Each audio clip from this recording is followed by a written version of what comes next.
republic for which it stands, one nation, under God, indivisible, with liberty and justice for all. All right, welcome everyone. We're going to start off with correspondence. This evening, in the correspondence folder, if you have not seen or have not heard, I'm very pleased to come in with a publication from the union leader, which identifies 40 people under the age of 40. Some of us can't claim to be in that category anymore, but congratulations to Nicole for being recognized this year. And we also have, some board members might remember Joe Constance from New Boston. Joe's son was also one of the recipients. Oh, nice. Cool. So congratulations, Nicole. All right, commendations, good news. Lil, I'll let you start. Mrs. Bean.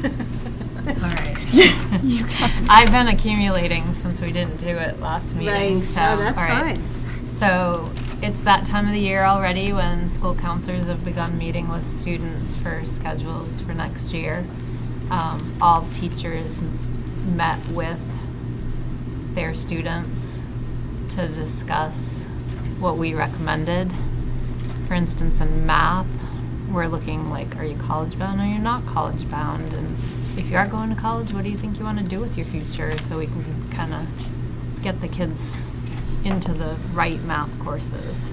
But they're actively meeting with guidance at this point. Within the last few weeks, school counseling took about 100 students to a field trip to MST to see the programs available there. And that evening, the music department took a full bus of students down to Boston to see Moulin Rouge, the musical. Poetry Out Loud took place on January 24th, and our school winner was Shannon O'Brien, who will compete in the regional competition. In terms of science, Scott Mayotte is actively working to get kids to apply for the Science Honor Society. Teachers are currently writing recommendations for the students. Marian Annis, also in science, is working hard to help get kids ready for the Science Olympiad that's coming up in March. Students are working with different members of the department as mentors or advisors from various topics in science. I learned tonight that that is grant funded and that the Olympiad is going to be hosted at St. Anselm College. The biology teachers are also working together with AP teachers like Nate Bracey and Matt Delzell, Danny Colliger, and Scott Mayotte to revamp our marine science trip that will take place in the spring. Awesome. Math teachers continue to do their monthly meetings where the Mountain View Middle School teachers and the high school teachers get together after school. And our last meeting was looking at skill sets that kids should be bringing with them into courses and what we expect kids to take away from the course to bring into their next course, trying to align that from, we were looking at coming into 7th grade through exiting 12th grade, that the skills they should be bringing in, the skills they should be taking out of every course, trying to make sure that we don't have a lot of overlap in there. And also discussing why is it that sometimes we think a kid's coming in with a skill and they're not bringing that skill in, and trying to find ways to solidify those skills in their heads before they leave those classes. In sports, a lot to share because we're in playoffs. So the Goffstown wrestling team just won their first Division II team championship since 2011 with a great performance at Hollis Brookline. The Grizzlies had 13 of their 14 wrestlers qualify for the Meet of Champions, with individual division championship from freshman William Pierce at 106 pounds, a senior Brody Reeves at 126 pounds. The team also won their second consecutive dual meet championship for the 2023-24 season, and their head coach, Alex, I'm going to slur this, Parakivas, was named the Division II Coach of the Year. Goffstown skier Eva DiMattias finished in the top 10 at the Division II ski meet at Crotched Mountain, qualifying her for the Meet of Champions coming Thursday. Goffstown bowlers Jonah Goodwin and Brody Crawford Ellis qualified for the individual state championships this coming Saturday at Yankee Lane in Manchester. Goffstown's Kara Tashida broke the school indoor track record for the girls' 1,000 meter run with a time of 3 minutes 7 seconds. Goffstown swim team had 10 qualifies to the state meet at UNH this season. The 5 school records were broken this year by Goffstown swimming. We had Aiden Chapman beat the record in the men's 100 butterfly and also in the men's 500 freestyle. We had Ben Mason break the record in the men's 200 freestyle, and Alex Ullman broke the record in the women's 100 freestyle and also in the women's 500 freestyle. Our Goffstown Unified basketball team competed an undefeated season on February 7th with a dominating performance versus the Goffstown High School staff team, capping off the season sweep with the staff team. This team was maybe one of our most balanced, led by Coach Kristen Huslin, and has become one of the fan favorites for the Goffstown community. Goffstown gymnastics team finished 4th in the state at the Gymnastics State Championship in Salem. Again, their long-term coach, Meg Norkland, brought them there. They also put forward 4 students who qualified for the New England Championship, including Kira Schaefer, Allie Burnham, Nikki Keys, and Casey Seward. And then the Goffstown girls and boys basketball teams are both on track for Division I playoff berths. The Grizzlies girls team recently had their 3rd 1,000-pointer in the past 4 years, with senior Maggie Sasso eclipsing the 4-digit plateau at Merrimack last week.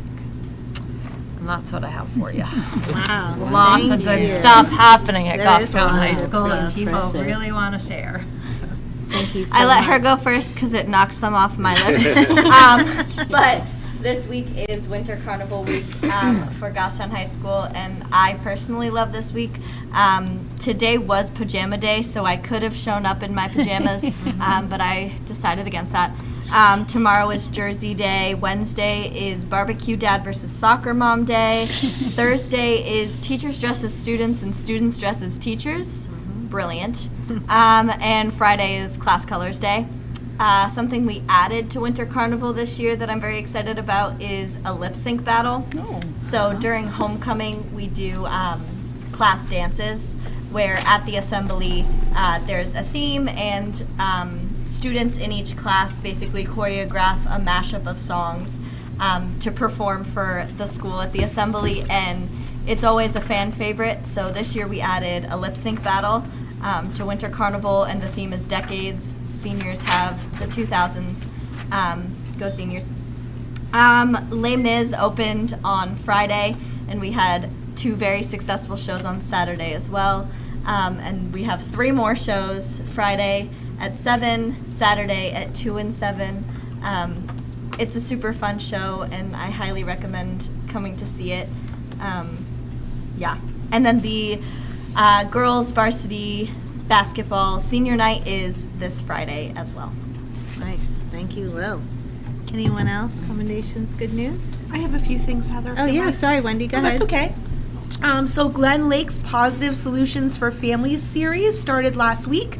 Parents who sign up to attend these 2-hour sessions for 5 weeks learn about ways to address challenging behaviors with their children ages 2 to 7. The parent group over at Glen Lake helps support with dinner and staff volunteers for babysitting while these sessions are happening. It continues to be a well-received series that gets great feedback. So thank you to our parent group for helping to support that. And special thank you to Jillian Purcell and Carol Donovan, who are the 2 teachers who facilitate that series. At Maple right now, the parent group has been offering special activities during recess. They're calling them pop-up activities. They've had dance parties, cornhole games, sledding, red light, green light, jump rope, and the students really look forward to these exciting changes that happened at recess. So thank you to our parent group for that. Over at Bartlett, the PTA distributed over 800 carnations to students and staff for Valentine's Day. And they also recently had a PBIS all-school meeting to celebrate their first ever Hedgehogs of the Month. Over at Mountain View, they celebrated Kindness Week. Last week, students participated in many activities focused on being kind at school and in the community. The Kindness Club and Volunteens painted signs to decorate the halls.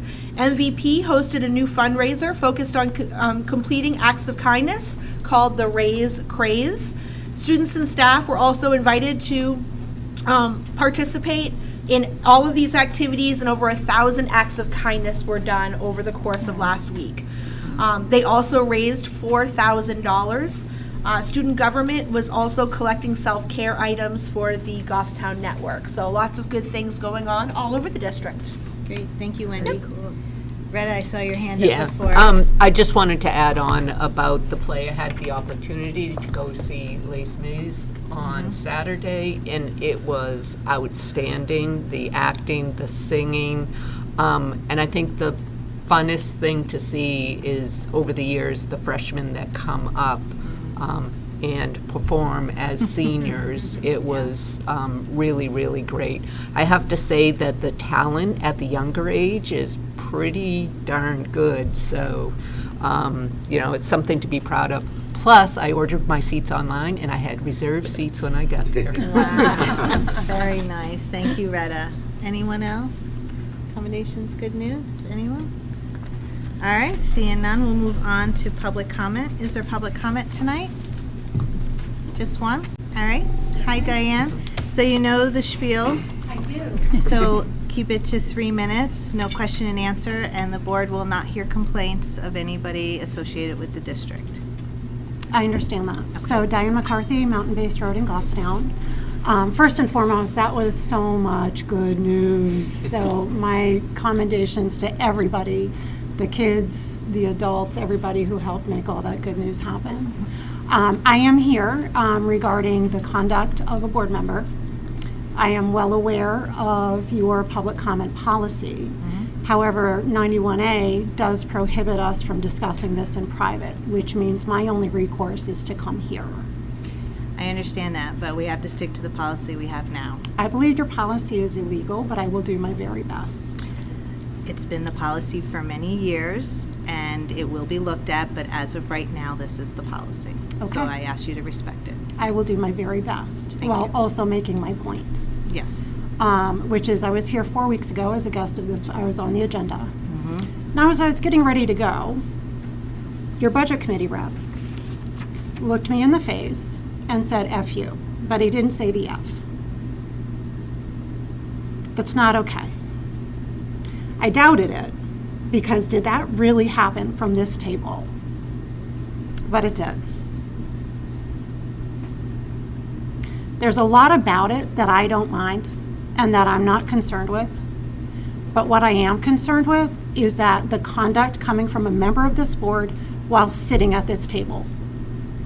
Too much hard work has gone into bringing this board to a place of respect. And if you guys don't have the respect of the public, if you don't have the confidence of the public, you cannot do your job. You cannot serve this district and the folks who depend on you every day to do a good job. It is a disgrace. Not looking for any recourse. I would hope, though, that every member of this board does take their conduct as a board member seriously and treat members of the public and the community with the respect they deserve, regardless of what they come here to say. Thank you. Thank you, Diane. Any other public comment? No? All right, then I'll close public comment. We're going to go on to, we have a presentation from Cheryl Pratt and Plazik and Sander. You have your audit papers in front of you. As we're introducing Cheryl, thank you for being with us. We would be remiss to not recognize Laura Taylor, our Assistant Business Administrator, who does the lion's share of the heavy lifting for the audit. Hello, guys. Welcome. Hi. Thank you for having me. Yes, thank you. And I do first want to say, again, we appreciate all the efforts that the district's business office, everyone in there, that they provide us with help to get the audit done expeditiously. And it is always a pleasure to come over here and work with your team, because we get answers, we get the backup that we need. There's so many places that we go that we actually, or I was just mentioning that we are still waiting on information in order to complete some audits from June. So it's always a pleasure to come over here. I also want to say thank you. I also want to mention that we've talked about this in the past, is that we made another change this year. The gentleman that ran your Goffstown audit, Kyle Gingras, came over and helped for about a day or so last year. But I rotated in yet another manager, and we shifted Alex Gamache, a senior auditor with us, and he ran the New Boston School District. So we like to bring in a different perspective every few years. So we did do that this year. So Nice. So I'm very impressed with all the great news in the district. Great news, but not as exciting as your news. So. Numbers, I wish were more exciting. So I'm sorry. So we're going to start on page 1. And this is your opinion letter. It's 3 pages long now, and I'm pleased to say that you did receive an unmodified opinion on your major general grants, capital project funds, and aggregate remaining fund information. There was an adverse opinion on the government-wide statements due to the district not obtaining a local OPEB actuarial calculation for GASB 75. A lot of districts in the state, and we do a lot of them, are in the same position as the district. They do not want to spend the money to get that additional actuarial study to determine that additional piece of a liability at year end. If it were to ever impact the district in any way, if we found out that it could impact your bond rating or anything, we would immediately contact the district to say, this could impact you going forward with a bond, you should do it. But as of right now, I would say probably 70% to 80% of the districts do not have that actuarial study. So you're in good company. Cheryl, can you refresh our mind on about what the cost of said actuarial study would be for a district of this size? It could run you anywhere probably from $6,500 to $9,500, but I believe you could get it for a 2 to 3 year period. And you could probably show that if you had to pay it all up front, you could almost show a portion of that as a prepaid item at the end of the year for the year that it's done in. But it will cover you for 2 to 3 years. But at some point, hypothetically, if we were looking at a bond, it might be worth spending the $10,000 to get a better bond rating, which would save money for the school district. So this is something we've never historically done, but there could come a time where it might be worth doing. Right. Thank you. Right. And luckily on these GASB fronts, we're up to 101 GASBs. The latest one will be GASB 101, and that will impact the district. But fortunately, we've always worked with all the districts on compensated absences. So pretty much you're in compliance with GASB 101 before it takes effect at the end of the year. It is basically you have to make sure you're recording current portion of liability, long-term portion of the liability, as well as all of the employer's share of FICA, Medicare, retirement. That's already being done. So there'll be probably another or one or two note disclosures, but you're essentially in compliance. So that's a good thing. And they've slowed them down, which is another good thing, because they were fast and furious, and they're hard to keep up with. So that's a good thing. Now, the next section of the report is management's discussion and analysis. It's management's interpretation of the financial statements at the end of the year. We always they go into a little more detail than what the audit report does, because it is management's discussion. Moving on to pages 13 and 14, those are your government-wide statements. Those are ones that I typically don't like to go over. They don't impact. What you're more interested in is your bottom line. That's a district-wide bottom line. It encompasses all of your funds, these government-wide statements. So it takes the food service, the grants funds, any capital project funds, student activity funds, and your major general fund, blends it all together, and also incorporates your capital assets and any long-term debt, including that OPEB and the net pension liability. So I typically steer away from that unless there is any question on that. The more important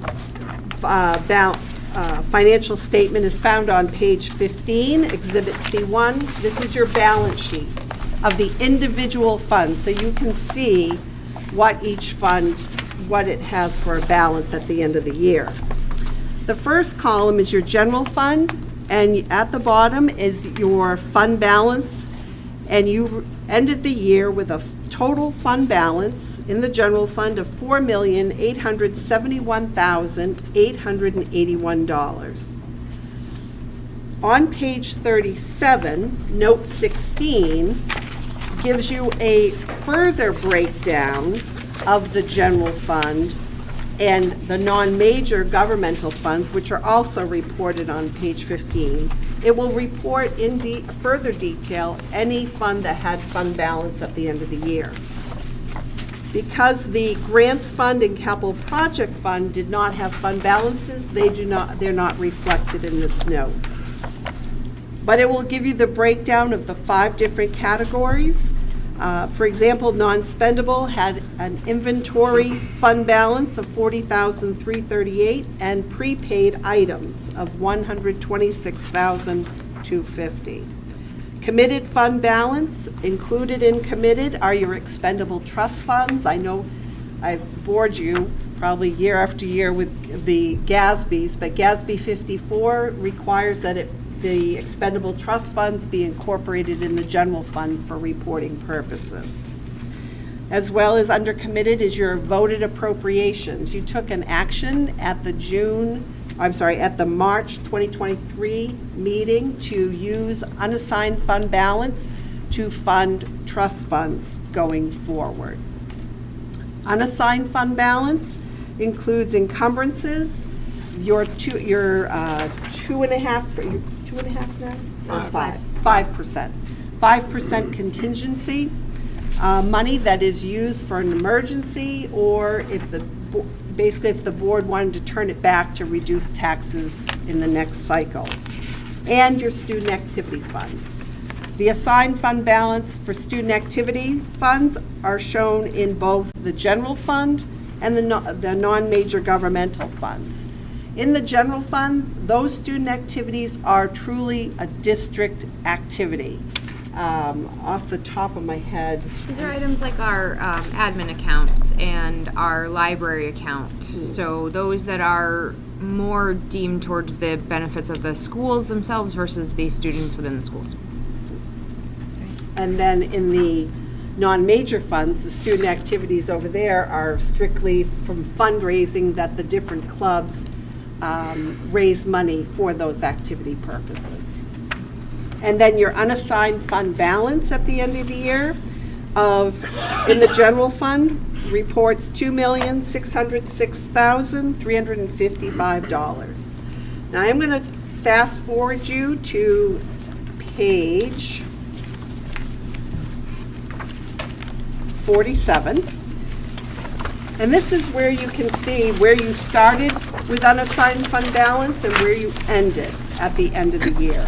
So you started the year with $2,814,718 of unassigned fund balance. Of that, you used the full amount plus an additional $200,000 that had been shown as committed in the prior year to reduce taxes and to transfer to the trust funds.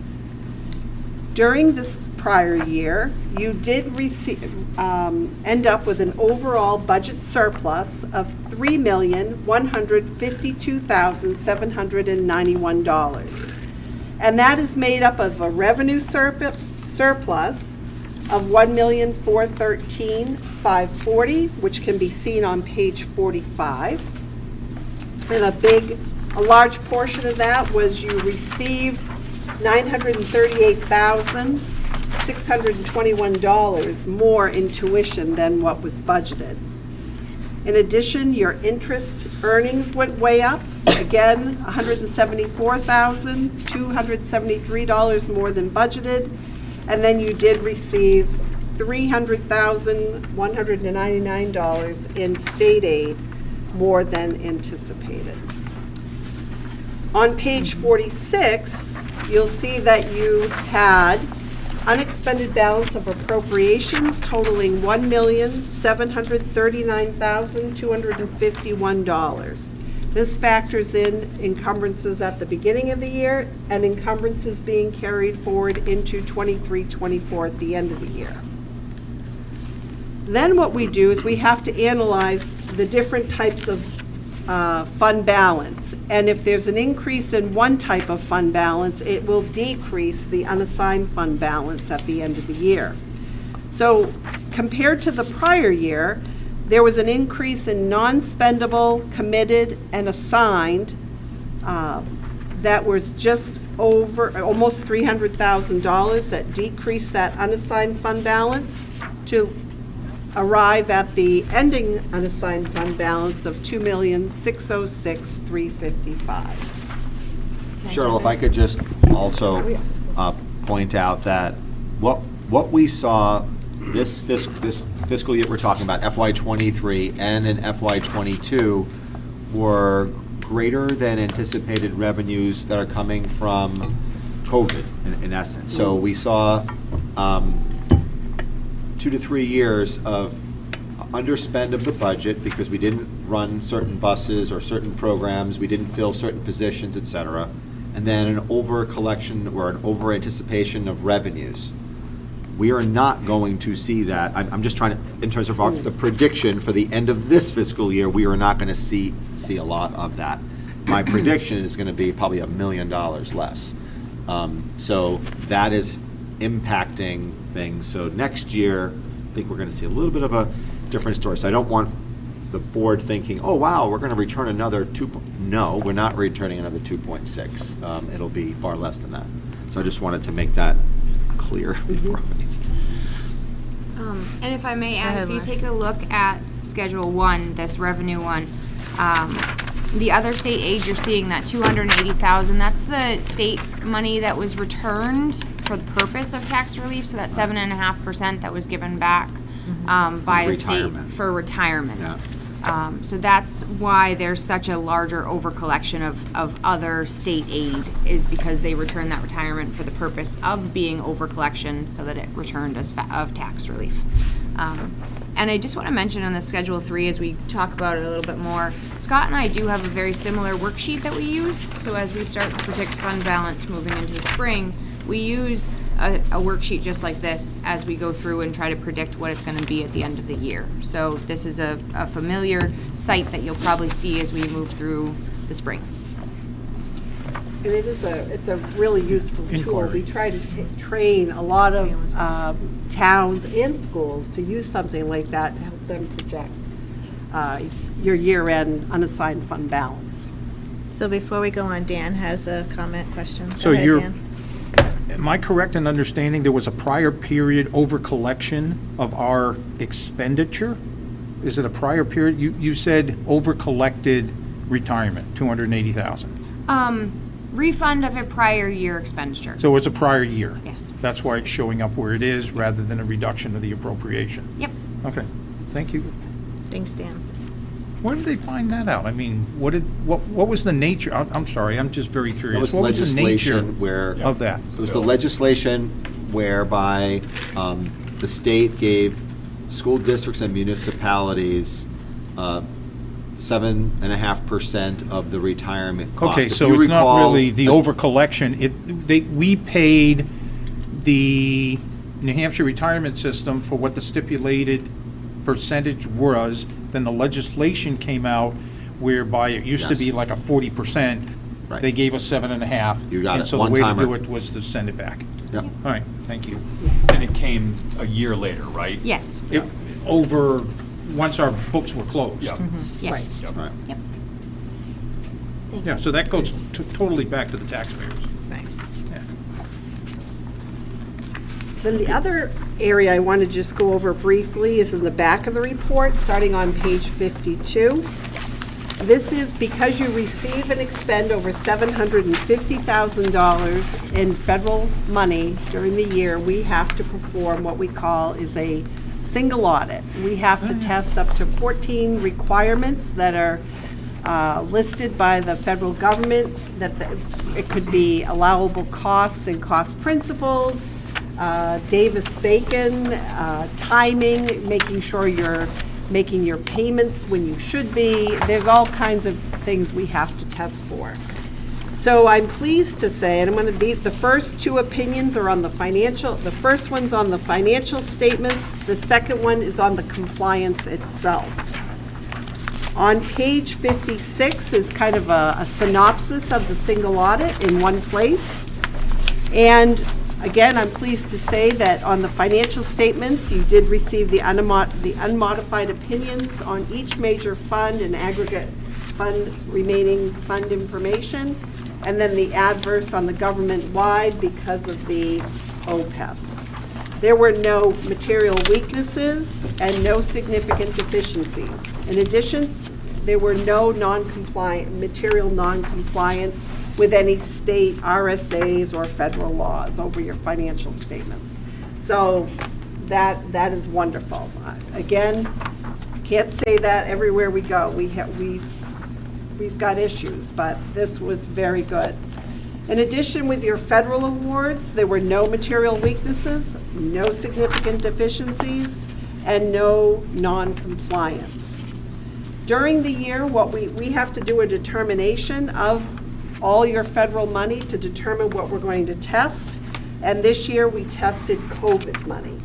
And if you go to the page 57 and 58. Before you do Hang that. on one second. Yeah, At go the ahead, bottom of Dan. page, what's the threshold for a low-risk oddity?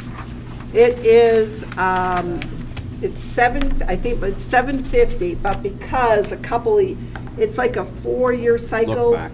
Because because you had a significant deficiency in the look back, you're still not considered a low-risk auditee. Going forward, next year, you will be a low-risk auditee. Okay.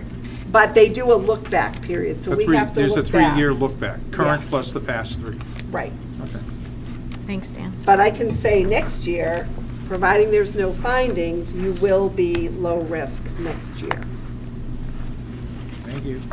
And then you will, so to go to page 57 and 58 are all the monies that the district spent that were federal.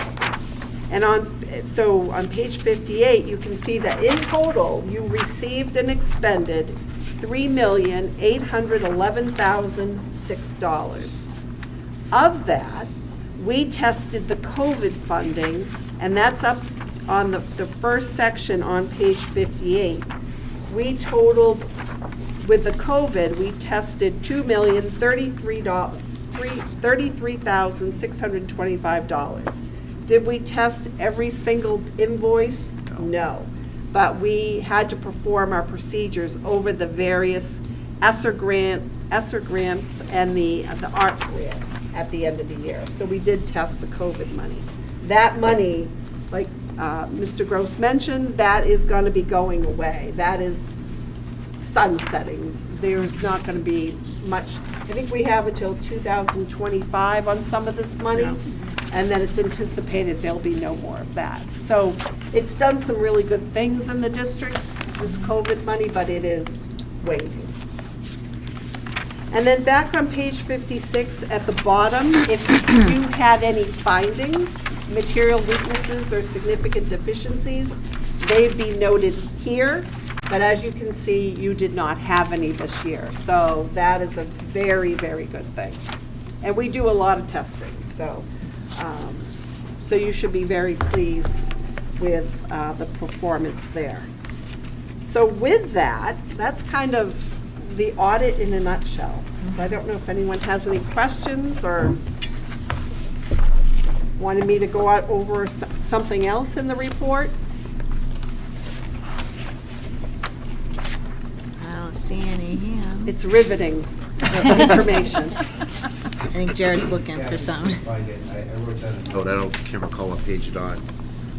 But the roughly $1 million of additional revenue that we got from New Boston, could we just remember or remind everybody, that is something that goes directly back to the taxpayers, correct? That's not something that we can reallocate for other expenditures. So I just want to make sure that that is an accurate statement, and if we can kind of just talk about that a little bit more, because I think a lot of people are concerned with, well, we're getting more money than we expected, and we're not spending all the money in our budget because of the buses not running.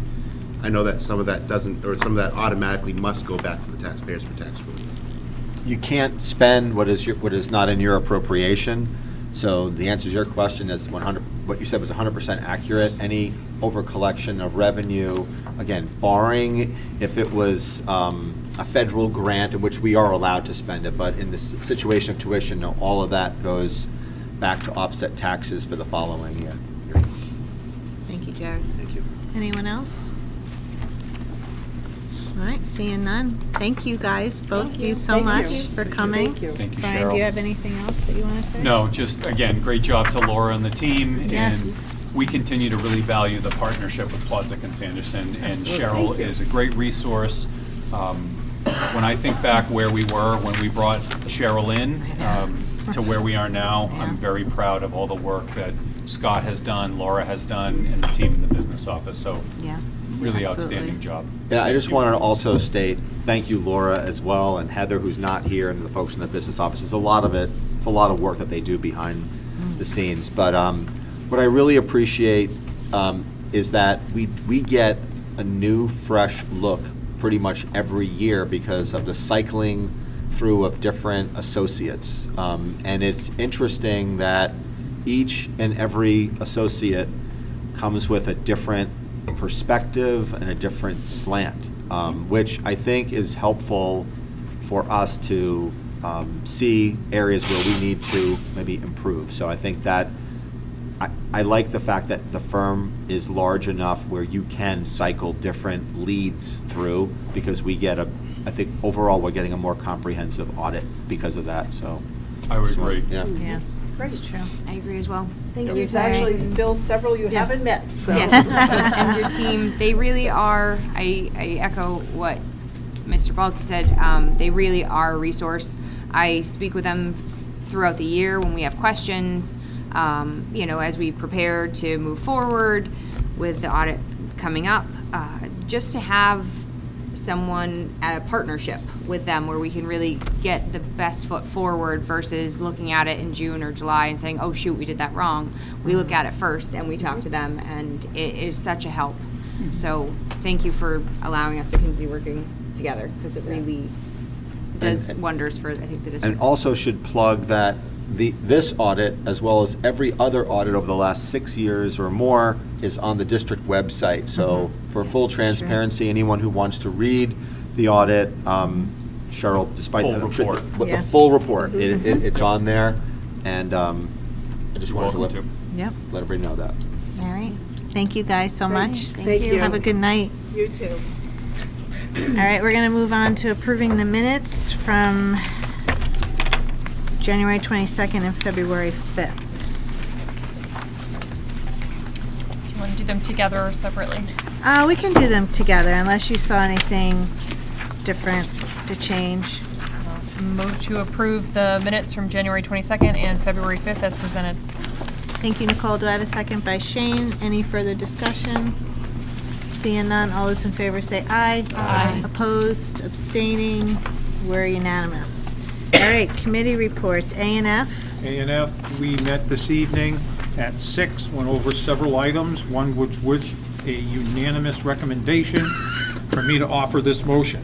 I motion we approve the manifest for this evening in the amount of $2,153,484.40. So I have a motion, do I have a second? I'll second. By Caroline. Okay, Dan, go ahead. We have payroll taxes and benefits totaling $1,577,000 roughly. SPED activities, special education. We have an out-of-district services at Seven Hills for $49,327. That's a continuous placement. Jessica Vermette, hope I didn't butcher that, $12,448 contracted services. More out-of-district services to the Lighthouse School of $11,557. Parker Education, out-of-district tuition, $8,554. Johnson ABA Consulting, SPED contracted services, $8,190. Home for Little Wanderers, out-of-district services, $5,662. And Safe Wheels LLC, which we use when we don't have our other bus company available for transportation, $5,159. Moving on towards those general expenses to a particular contractor, $5,000 and more. SAU 19 is $161,300. Goffstown Truck Center is $122,372. That's for regular education transportation, for which we might learn later that we have another bus route. So we got another bus driver. That's a good thing. Dead River Company, because we're not quite at full yet, but we're getting closer. So the overcrowding on the buses we had heard about, hopefully in a few weeks will begin to diminish. Dead River Company for propane, $30,357. Home Depot Pro for supplies and equipment for the facilities, $14,644. Budget documents, copier service, $10,388. We bought some books, equipment, supplies from Amazon for $7,299. We pay the town of Goffstown. The fuel depot, $5,352. Most of it had a lot to do, I think around $3,000 for diesel fuel that we put into the generator that was being used for the field when Eversource didn't have the wiring completed. And we got a rebate of that from the vendor who didn't get it all done. So even though it's a big expense, it has to come out of the appropriation, we have to pay for it. We're not actually having to pay all of it. Net. New Hampshire Hockey for hockey rink ice rental, $5,350. Goffstown Village Water Precinct for water charges, $5,258. Food and commodities by Performance Food Service, $27,472. Thanks, Dan. Any questions or comments? Okay, we have a motion, we have a second. All those in favor say aye. Aye. Opposed, abstaining, we're unanimous. Thank you, Dan. You're welcome. Thank you. Scott will take over the rest. All right. So I did, it's not on your agenda, but I did inform the A&F committee, and I do have a memo that I prepared for the board. One of our core switches has repeatedly failed over the last couple of months, causing service disruptions. And these are two switches that are control a lot of activity within the district. So these switches, they do control our data center here at Goffstown High School, our login servers, our public-facing internet, as well as our server virtualization, which is essentially a component of our backups. So these are very, very important pieces of IT equipment. And I had a conversation, Brian and I did, with our IT director, and we placed the order on Friday. These are two mission critical to not replace ASAP. They're not budgeted. So at this particular point, as I informed the A&F committee, as we get closer to probably April or May, we'll see if there's the possibility of a budget transfer from an unspent line. and/or if it's not available, then I'm going to make a request to use capital reserve fund because it's, or another means, because it's something that we just have to do. I think that we'll be in a position for a budget transfer, but if not, the fallback is the capital reserve fund. But again, this is one of those things where it's not planned, and our core switches last us about 5 to 7 years. This one is we thought we would be able to deal with it over the summertime, but it's not possible. So we are dealing with it now. So we hope to have that online in 2 to 3 weeks. All right, thank you, So- Scott. Does anybody have any questions for Scott on that before we move on? Okay.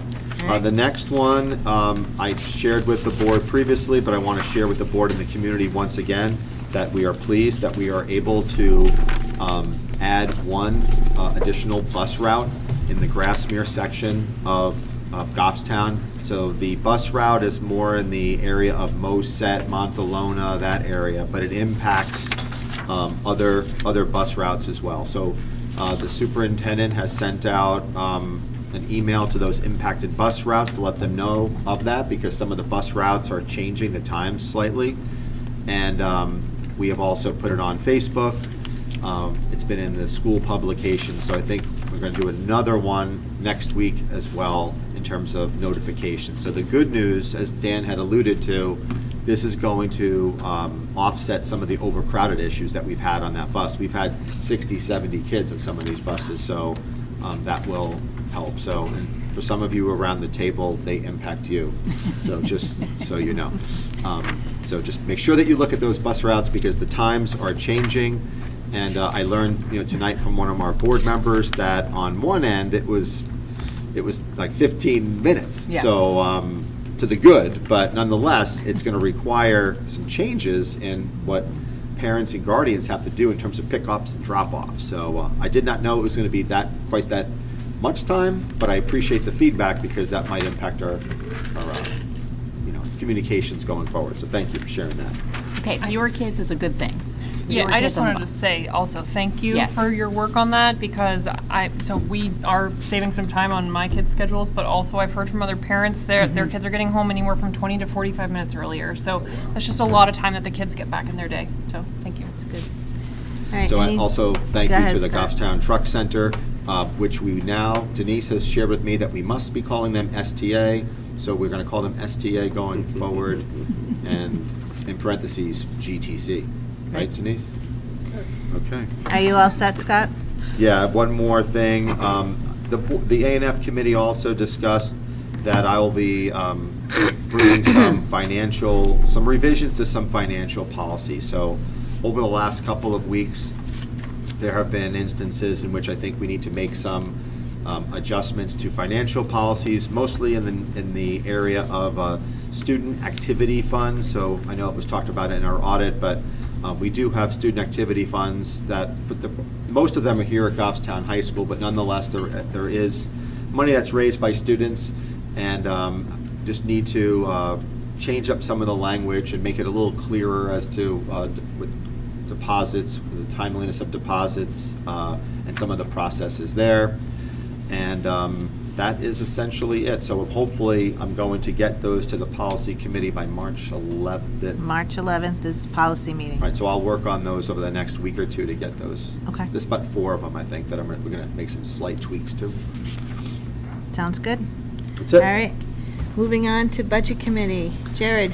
So we had one meeting right after a deliberative session that the budget committee voted to recommend exactly what we did for the, what are we calling them now? Secondary door barricading devices. But the vote was 10-3, so they recommended just like we did. So Great. that was the only meeting that we've had. Awesome. Thank you, Jared. All right, PNC. Retta.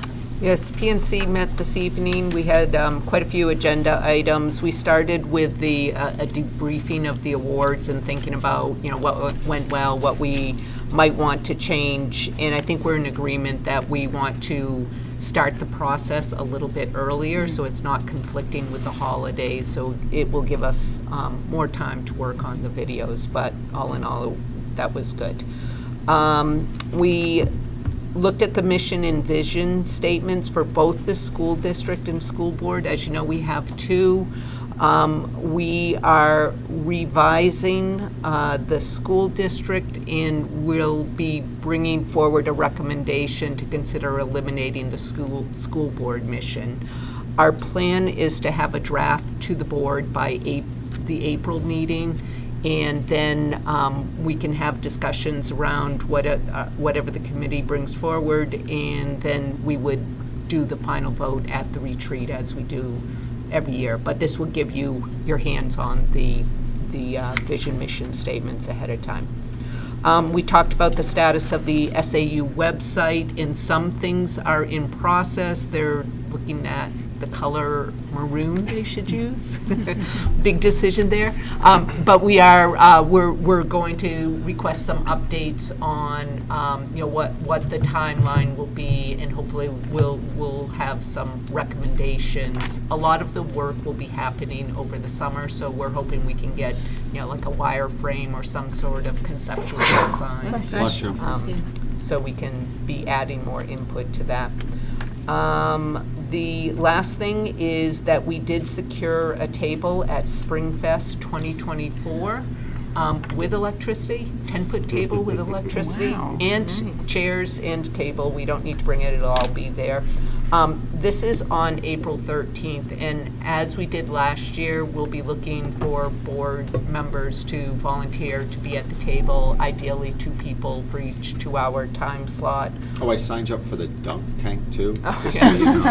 I didn't put that in my I think, email, Nicole, but- you wanted to do that? Sure. So we'll be talking about that at the next meeting and what we want to have at the table. But if you could all look at your calendars and put a placeholder for Saturday, April 13th. I don't recall the exact hours. I think it's between 9 and 4, but we'll have the exact hours. And I think that was it. When do you guys meet again? We will be meeting on March 4th. Okay, thank you, Hoping to Retta. get back in a regular schedule. Yep. All right. Moving on to policy, we'll have a meeting March 11th at 5:30 at the SAU, and we have some first reads further down in the agenda. C&E, Ginny. C&E committee met, and we reviewed the handbooks that each principal updated for the 24-25 year. And all of the handbooks were sent out to you with some changes that the C&E committee recommended. The C&E committee did recommend those to be recommended to the board with the changes that we suggested. And those suggestions were okayed by the people that we sent them to. So if you would all look those over, because we will be needing a recommendation at our next school board meeting. Okay. So, and we will be meeting again on March 11th at 7 p.m. at the SAU. Thank you, Ginny. All right, SAU board, Shane. Nothing scheduled at this time, but there are a couple things that are going on, so. Okay. As that gets put out there, we will make everyone aware. Okay, thanks, Shane. Thank you. Technology committee, Dan. Yep, Technology Committee met a couple of weeks ago before the short school board, before deliberative. And what we did at that meeting was to go over these policies that we're going to be looking at a little later. We'd like to meet every couple of months.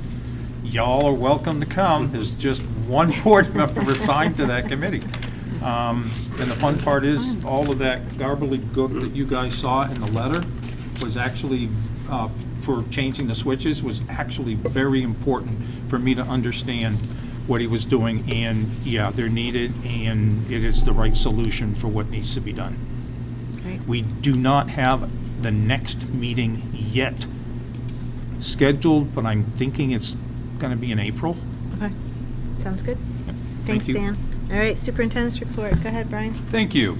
So last week, the SAU safety team met and we reviewed the takeaways from the critical incident report from the Uvalde shooting. So we met with police and fire and all of our principals and reviewed that and had discussions. I wanted to let the board know we had a couple of parent inquiries to board members about a lockdown drill that was held at Mountain View Middle School. Our typical process is we typically tell people when there is a lockdown drill that's happening. It usually happens right before we put the school into lockdown. That is our kind of standard practice. That did not happen for this particular drill at Mountain View. Moving forward, that will continue to be the case. So I apologize for students that were concerned about that drill. We tend to let people know when we are able to. I wanted to let the board know that consistent with policy IJLR, we have 3 requests to reconsider books in the high school library here at Goffstown High School. So a materials review committee is being scheduled and will evaluate the request to reconsider instructional materials. Mrs. Kohler will be working on that with some other folks. We are working on budget videos. So Mr. Gross and I will be in the GTV studio tomorrow working on the budget videos. We've done this for over 10 years now, that we create videos for all of the warrant articles.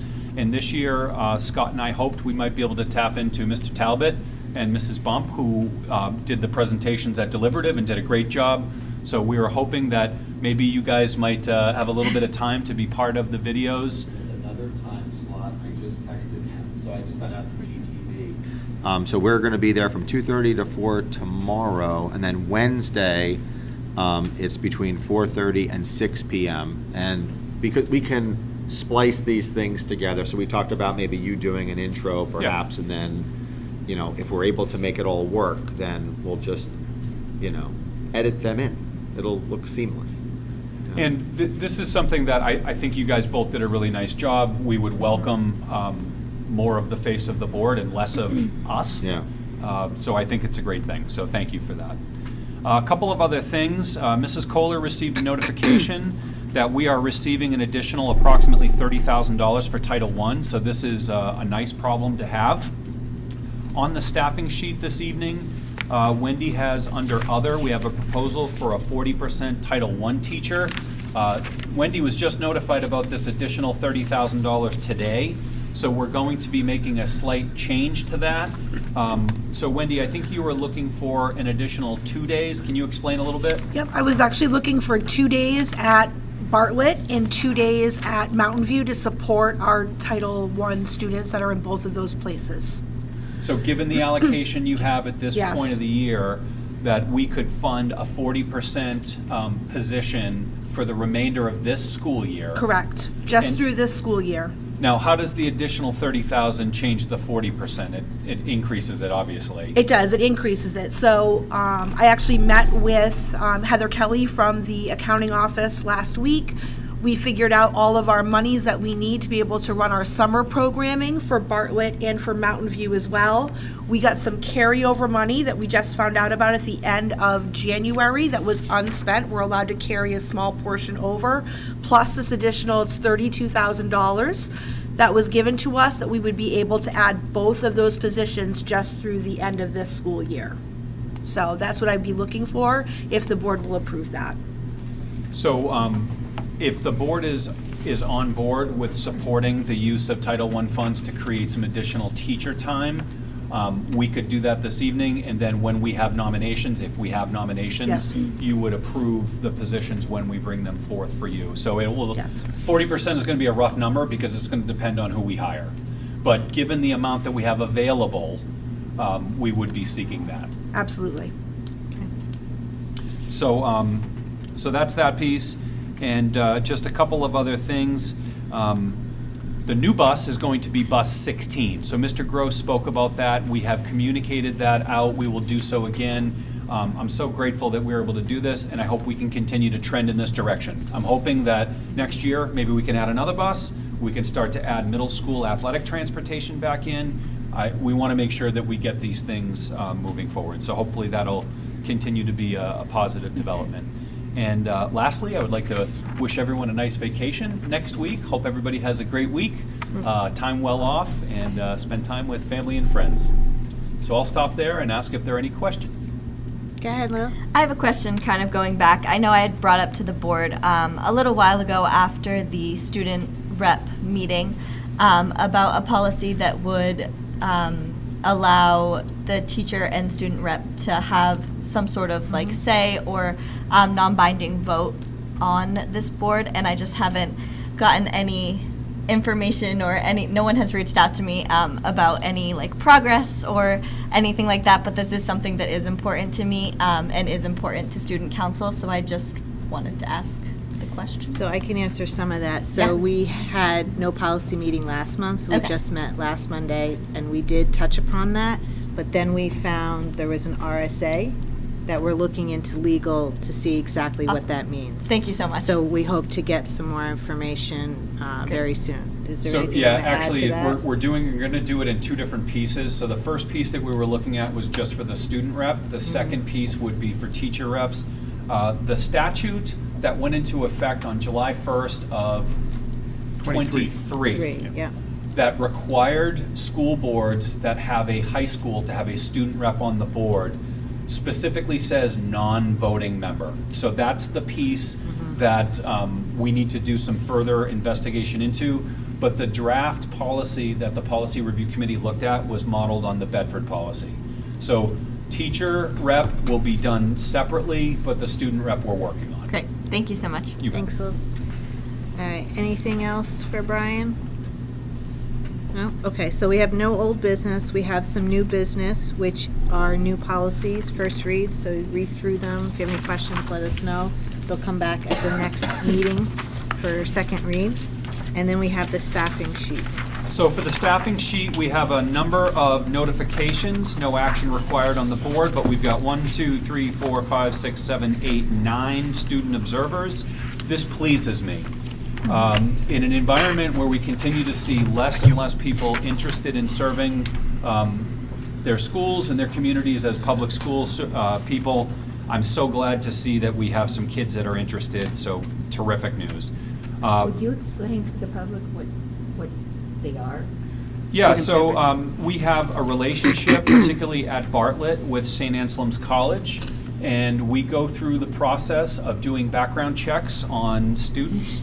And when students have been cleared of the background check, they're able to come and do some observations and to do a little bit of helping out in our schools. And it allows these students to see if they're interested in maybe going in to be a teacher or, officially declare that they're going to go into a teacher prep program. So we're pleased to do that.